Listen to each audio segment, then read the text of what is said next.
Welcome to the Socialette podcast, where we empower you with the marketing know-how you need to create the business of your dreams.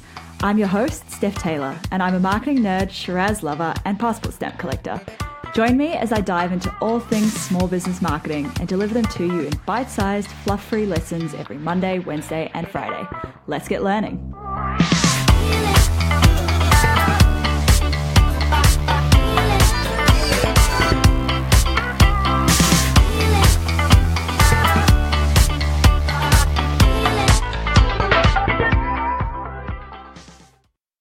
Hey, welcome to Socialette. This is episode 119. This episode is brought to you by my free 3-day Simpler Marketing Challenge.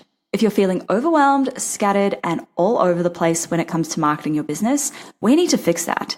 Over the 3 days in the challenge, we'll clarify, simplify, and streamline how you market your business so that you're getting the absolute best results possible for your limited time, money, and energy. I'll also share some of my favorite hacks for saving time when it comes to marketing your business so that you don't have to spend hours every day trying to do all of the things. Head to stephtaylor.co/challenge to register for the 3-day challenge.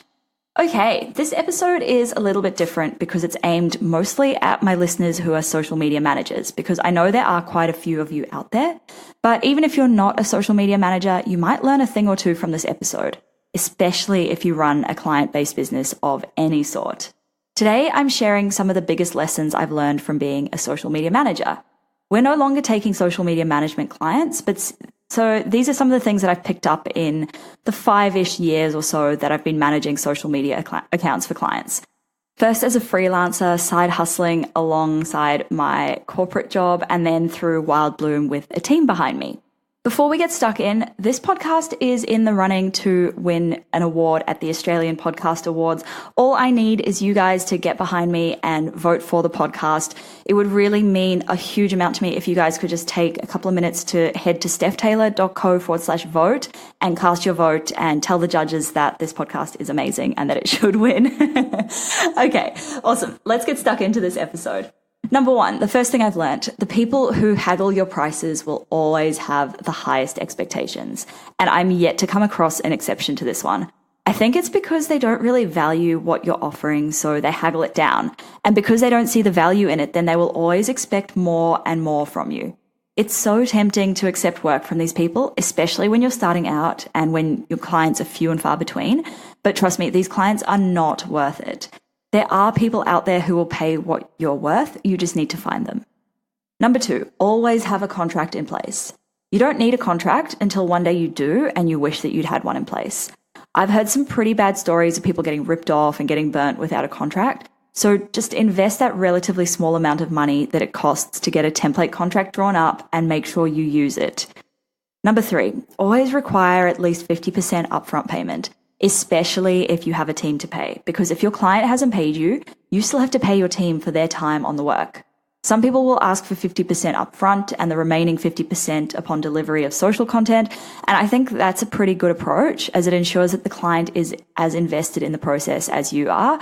Otherwise, some of them have a bit of a tendency to go AWOL and not reply to emails or answer your calls, and then it's really no fun for anyone. Number four, there is always going to be someone cheaper than you, so don't compete on price. Don't try to be the cheapest, please.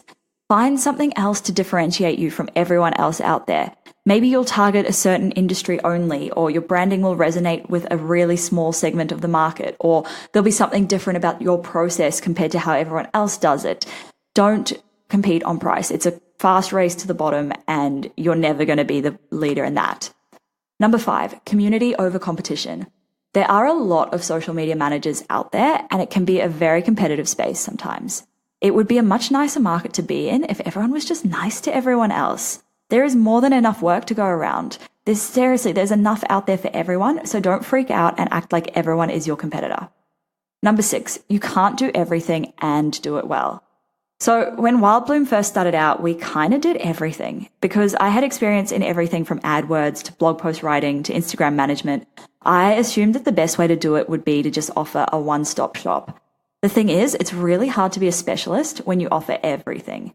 You're much better off picking a few things that you can do better than anyone else out there and spend your time becoming known as the go-to person for this. Number 7, Get your systems right from the start. This is something I wish I'd done before we even took on a single client, because it was a real scramble when we found ourselves with a few on the go and with no systems in place to keep track of job status, invoicing, tasks, etc.